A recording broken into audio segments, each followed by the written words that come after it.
بسم الله الحمد لله والصلاة والسلام على رسول الله رب زدني علما. أعوذ بالله من الشيطان الرجيم. بسم الله الرحمن الرحيم. إن الذين كفروا لن تغني عنهم أموالهم ولا أولادهم من الله شيئا وأولئك هم وقود النار كدأب آل فرعون والذين من قبلهم كذبوا بآياتنا فأخذهم الله بذنوبهم والله شديد العقاب. قل للذين كفروا ستغلبون وتحشرون إلى جهنم وبئس المهاد. إن الذين كفروا indeed those who disbelieve never will avail for them their wealth ولا أولادهم من الله شيئا, and not their children against Allah anything. وَأُولَٰئِكَ هُمْ وَقُودُ النَّارِ, and those they are the fuel for the fire. كَدَابِ آلِ فِرْعَوْنَ وَالَّذِينَ مِنْ قَبْلِهِمْ, like behavior of the people of Fir'aun and those who were before them that denied the ayatina, our signs.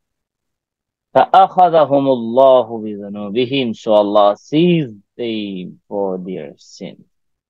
And Allah is severe in the punishment. قُلْ لِلَّذِينَ كَفَرُوا سَتُغْلَبُونَ وَتُحْشَرُونَ إِلَى جَهَنَّمَ, say to those who disbelieve, you will be overcome and you will be gathered to hell and an evil, depressing place.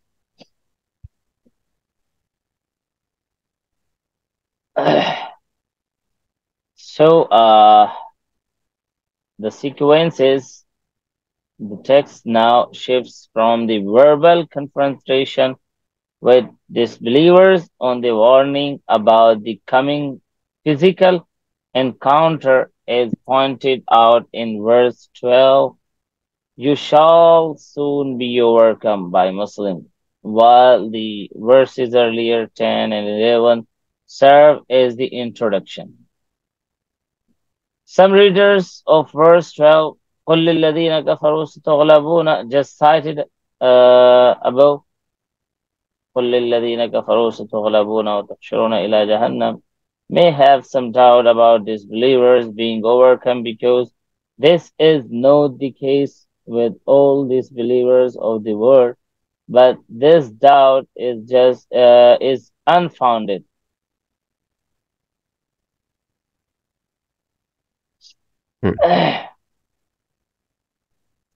As the disbelievers referred to here are the disbelievers and Jews of that particular time, from among whom the pagans were overcome when killed or taken prisoners, and the Jews were overcome through killing or imprisonment, as well as through jizya and extradition. Therefore, this overcoming of disbelievers mentioned in the verse simply does not refer to disbelievers universally. قد كان لكم آية في فئتين التقتا فئة تقاتل في سبيل الله وأخرى كافرة يرونهم مثليهم رأي العين والله يؤيد بنصره من يشاء إن في ذلك لعبرة لأولي الأبصار.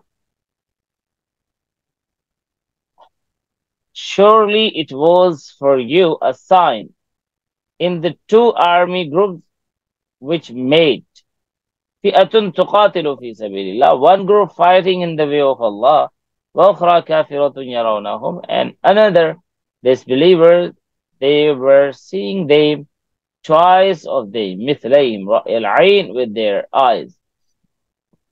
والله يؤيد بنصره من يشاء, and Allah supports with his help whom he wills.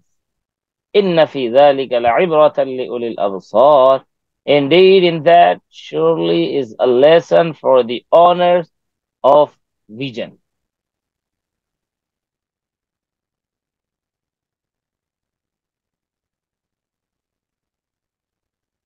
So in the previous verses, the disbelievers were informed that they will be overcome. Now, cited in this verse is an example of how the prophecy has been fulfilled. This verse refers to the battle of Badr. Ghazwa Badr. Yeah, but the battle of battle. Yeah. Yes, yes, yes. So that's Ghazwa why the Badr. angels they helped the Muslims, right? Yeah, sure. And still there is like a mountain which is called Jabal Malaika. Jabalul Malaika. Jabal means Oh, mountain and Malaika means angel, mhm. mashallah. So Jabal Malaika means Jabalul Malaika, the mountain of angels. Of angels, yeah. Yeah. So I They always were wondered, sent down. yeah. Mm. So I was saying I always wondered, like those angels that were sent down to help. Did Mm-hmm. the army were they like in human form like us? In human form. Yeah, sure. Yes. Oh, okay. Mhm.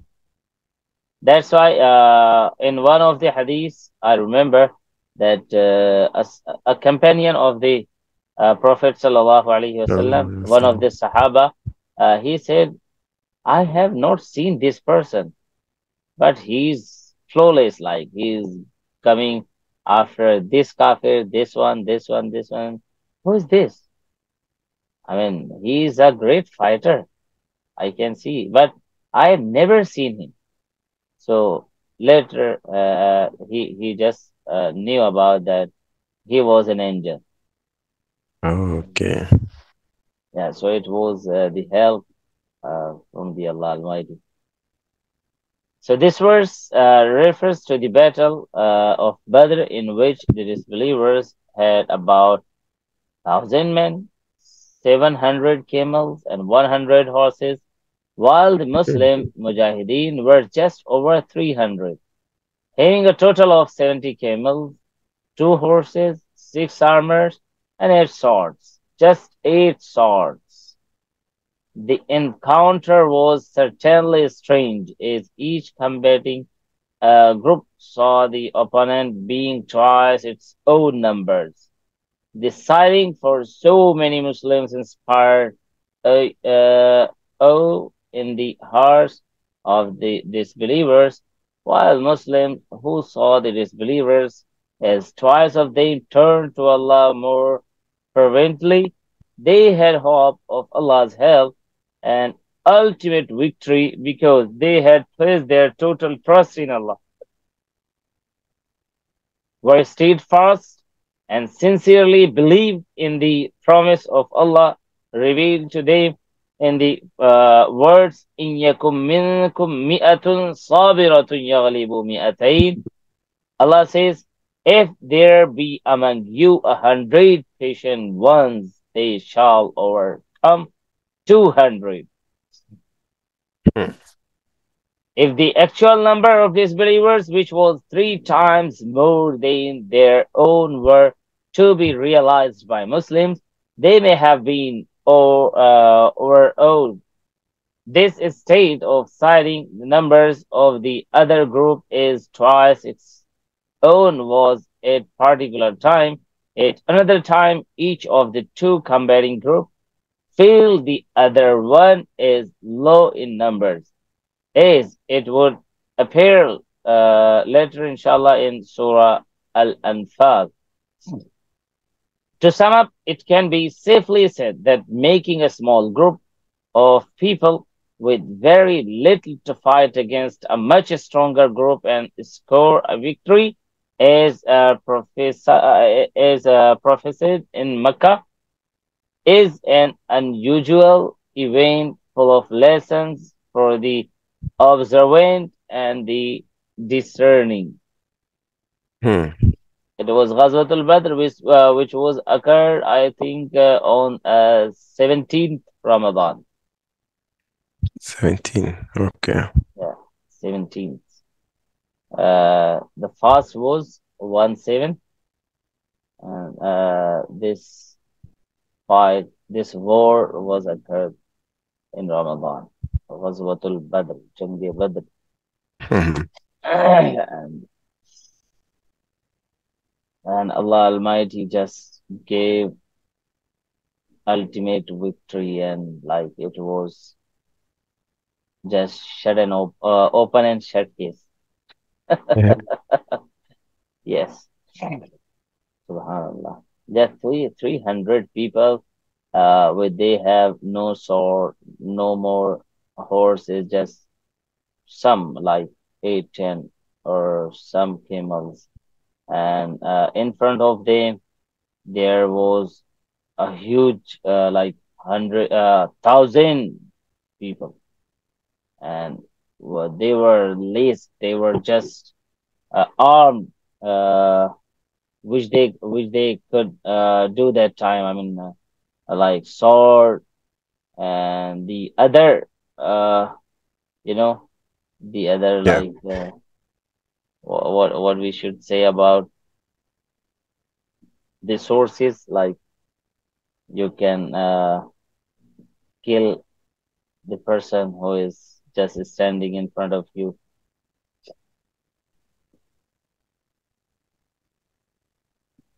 The next ayah, زُيِّنَ لِلنَّاسِ حُبُّ الشَّهَوَاتِ مِنَ النِّسَاءِ وَالْبَنِينَ وَالْقَنَاطِيرِ الْمُقَنطَرَةِ مِنَ الذَّهَبِ وَالْفِضَّةِ وَالْخَيْلِ الْمُسَوَّمَةِ وَالْأَنْعَامِ وَالْحَرْثِ ذَلِكَ مَتَاعُ الْحَيَاةِ الدُّنْيَا وَاللَّهُ عِندَهُ حُسْنُ الْمَآبِ قُلْ أَوْنَبِّئُكُمْ بِخَيْرٍ مِّن ذَلِكُمْ لِلَّذِينَ اتَّقَوْا عِندَ رَبِّهِمْ جنات تجري من تحتها الأنهار خالدين فيها وأزواج مطهرة ورضوان من الله والله بصير بالعباد الذين يقولون ربنا إننا آمنا فاغفر لنا ذنوبنا وقنا عذاب النار الصابرين والصادقين والقانتين والمنفقين والمستغفرين بالأسحار.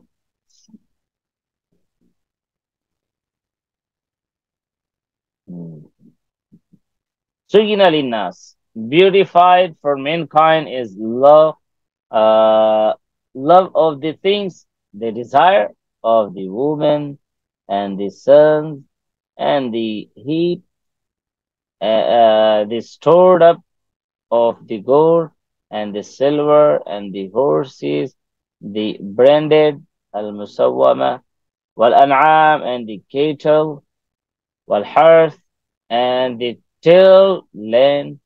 ذَلِكَ مَتَاعُ الْحَيَاةِ الدُّنْيَا, that is provision of life of the world, but Allah with him is an excellent the abode to return. قُلْ أَوْنَبِّئُكُمْ بِخَيْرٍ مِّن ذَلِكُمْ, say, shall I inform you of better than that?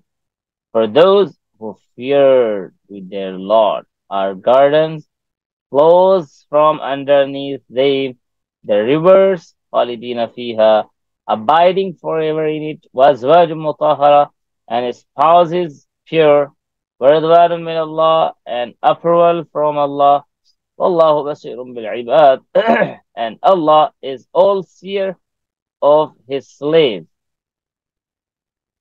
About slaves, Allah says, الذين يقولون ربنا, those who say, our Lord, indeed we have believed, so forgive for us our sins and save us from punishment of the fire. As-sabirin, the patient, was-sadiqin, and the truthful, wal-qanitin, and the obedient, wal-munfiqin, and those who spend, wal-mustaghfirin, and those who seek forgiveness, bil-ashar, in the before dawn. So that the hostility of these believers should be countered with jihad against them was the theme in several previous verses. Now in these verses, the text explains the person why the disbelievers indulge in hostility against Islam and Muslims. The reason for this and for all evil deeds is, in fact, the love of the worldly life. There are all sorts of people who line up against the truth, some driven by greed for wealth or power, some guided by lust, and some in defense of false ancestral customs. All this is just to grab a share in the temporal enjoyments of the present life, which has been described in these verses. The limits of one's love for worldly enjoyment. The Holy Prophet ﷺ has said, حُبُّ الدُّنْيَا رَأْسُ كُلِّ خَطِيَّةٍ. It means that the love of dunya, worldly life or worldly enjoyment, is the main source of all errors. The first verse here names some of the most desired things and says that they have been made to look attractive, and therefore people go after them, enticed by their glamour, brushing aside any concerns for the life to come, if there be any. It will be noted that things named here are the center of attraction for human beings, out of which women come first, and then the children, for whatever, like every person or every second person, he just looks the other woman, and he feels very good that it doesn't matter how beautiful we have, like how beautiful wife we have. It doesn't matter. Every It time, doesn't matter. yeah, we have to just look at another one.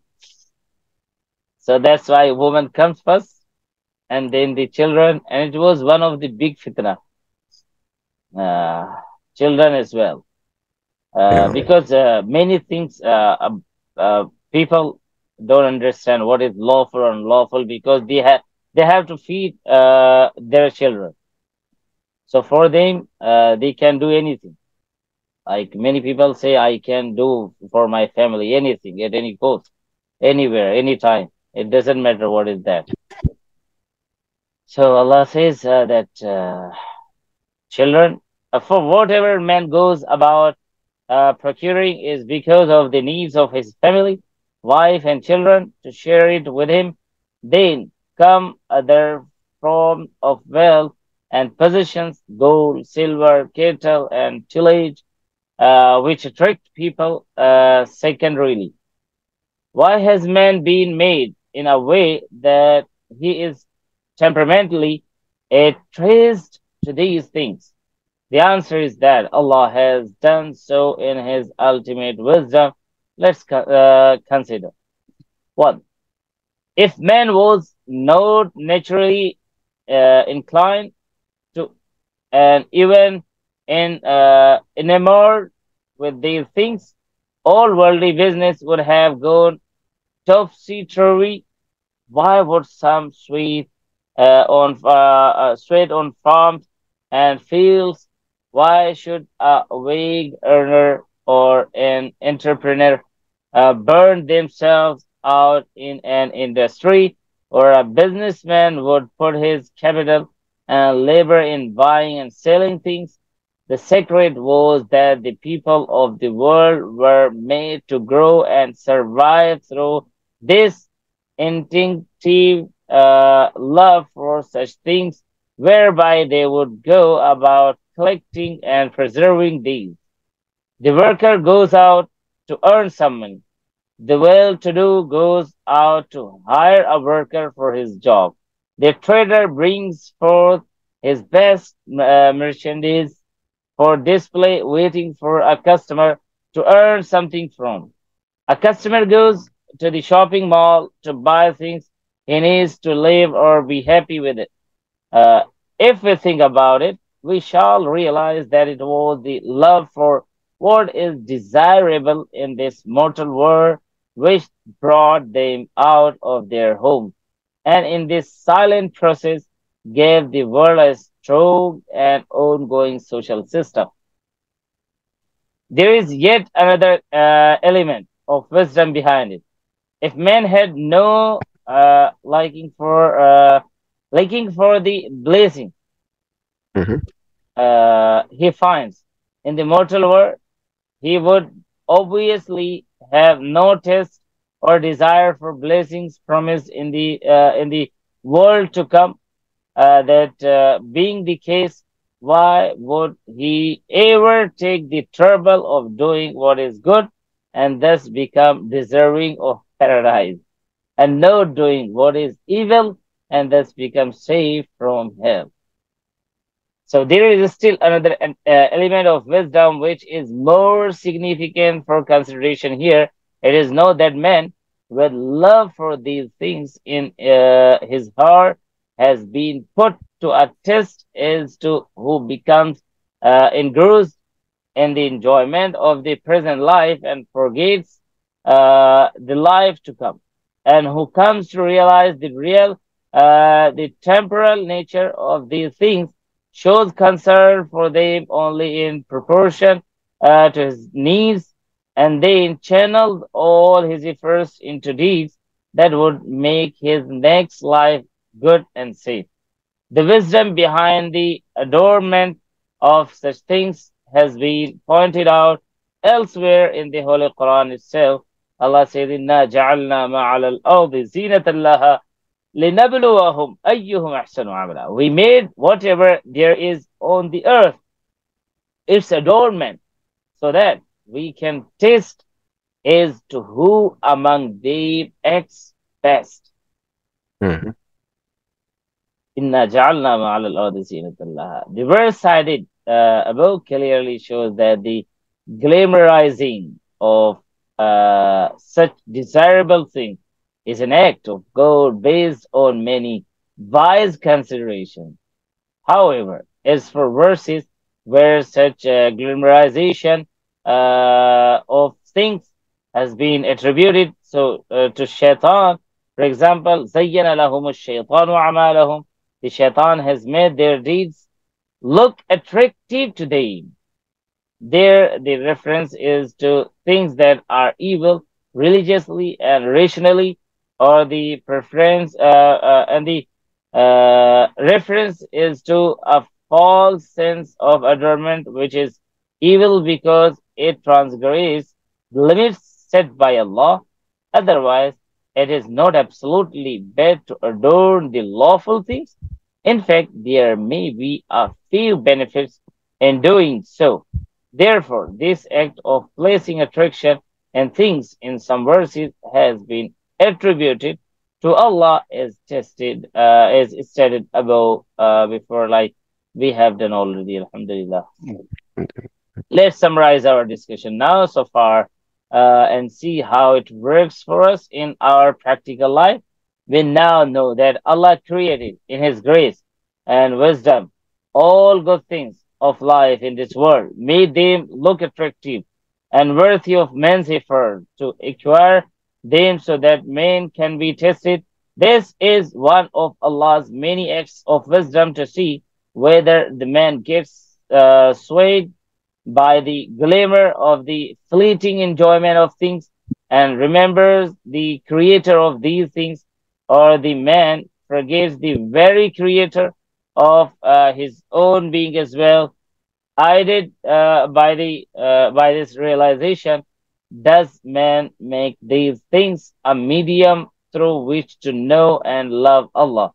Or is it that he would elect to get totally lost in the love for these known transitory things and forget all about the real master and creator before whom he must appear on the last day and account for whatever he did?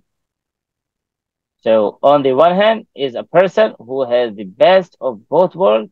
He enjoys the blessings of the present life and uses its means for success in the life to come. For him, the enjoyments of the mortal world did not become a roadblock. Rather, they proved to be milestones which led him safely into a prosperous hereafter. But for the other person, these very things became the cause that led him to squander his chance of having a good life in the hereafter, and also became the very cause of perennial punishment. Frankly, Yeah. Mhm. perennial.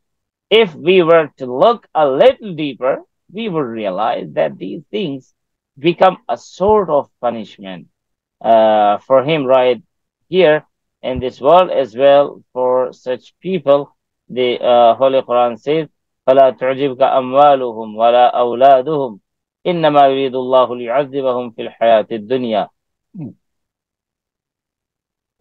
So may Allah Almighty just save us from all the types of evil, and may Allah Almighty give us tawfiq to do what is Amen. like needed to seek His ridwan, His Amen. happiness, inshallah. I mean, Ya Rabbi. Yeah. And you know, the Prophet sallallahu alaihi No, wasallam it's, said, الدنيا ملعونة وملعون ما فيها إلا مبتغي به وجه الله وفي رواية إلا ذكر الله وما والاه أو عالما أو متعلما. MashaAllah. This is also, I have summarized it. It's a long topic and discussed in tafasir in a like long way. But I think we have done. We got the message of this ayah, alhamdulillah, that yeah. what is explaining this. But this hadith is related to what we are doing now, alhamdulillah. And now I'm going to translate it. So you will get what I want to say. Mm-hmm. So it's very subject of these verses that the Holy Prophet ﷺ has summarized. And he says, worldly life is cursed, and cursed is what is in there, except what is used to seek the pleasure of Allah.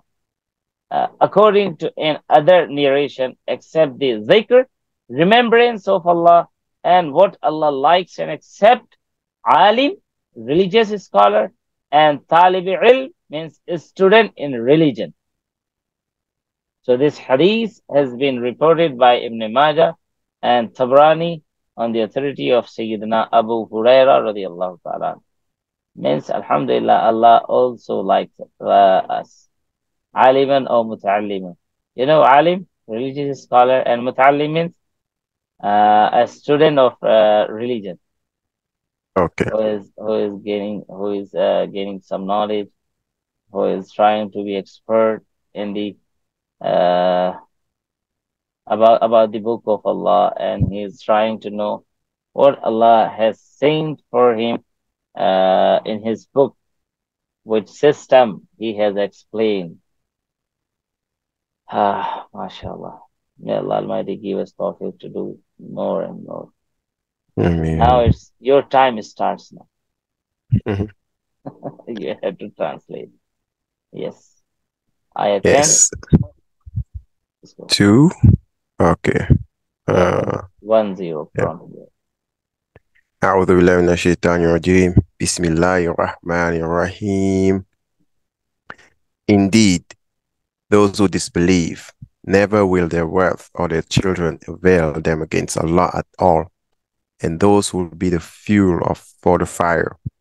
Like the behavior of the people of Pharaoh and those who were before them, they denied our signs, so Allah seized them for their sins, and Allah is severe in punishment. Say to those who disbelieve, you will be overcome and gathered towards hell, an evil resting place. Surely there has been for you a sign in the two army groups which met in combat, one fighting in the way of Allah and another of disbelievers. They saw them twice their number with their eyes, and Allah supports with His help whom He wills. Indeed, in that there is a lesson for those having vision. The beautified for mankind is the love of the things they desire, of women and sons, and heaped up treasures of gold and silver, branded horses and cattle and tilled land. Such are the provisions of the worldly life, but with Allah is an excellent abode to return to. Say, shall I inform you of something better than that? For those who fear Allah with their Lord will be gardens beneath which rivers flow, wherein they will abide forever, and they will have pure spouses and approval from Allah, and Allah is all-seer of His slaves. Everything is there. Yeah. 16. Yeah, 1 6. Yep. Those who say, Those who say, Our Lord, indeed we have believed, so forgive our sins and save us from the punishment of the fire. um, That's a beautiful dua. yeah. I think I told you to memorize also the last part of the verse of the last verse of Bakara. Surah Al-Baqarah. Yeah, ربنا لا Yeah, تؤاخذنا إن نسينا أو أخطأنا. And yeah, okay, let's complete it. Then I'm gonna show you right. the other dua So as the well. patient, the truthful, the obedient, those who spend in Allah's way, and those who seek forgiveness before dawn. Mhm. So I think I recommended this one as well. ربنا لا تزغ قلوبنا بعد إذ هديتنا وهب لنا من لدنك رحمة. Our Lord, do not deviate our hearts after when you have guided us. وهب لنا من لدنك رحمة. And grant for us from yourself mercy. Like we are not capable, we are nothing, we can't do anything. So you are the one who can mercy on us. So ربنا لا تزغ قلوبنا بعد إذ هديتنا وهب لنا من لدنك رحمة إنك أنت الوهاب. Ayah 8 of Al-Imran. And then Mhm. this one also ربنا إنك جامع الناس ليوم لا ريب فيه إن الله لا يخلف الميعاد. That's also second part of this. And then this one ربنا from here ربنا إننا آمنا فاغفر لنا اغفر لنا ذنوبنا ذنوبنا وقنا عذاب. وقنا Yes, okay, Brother Ahmed. So now, inshallah ta'ala, see you tomorrow in the Inshallah. class, the same time, Yes. inshallah. May Inshallah. Allah Almighty give us tawfiq to do what we learn, what is permissible, not permissible. Think about it before doing anything, what is Amen. lawful and unlawful. And just give us tawfiq to differentiate between the things. And Amen. Assalamu alaikum wa rahmatullahi. Alaikum salam wa barakatuh.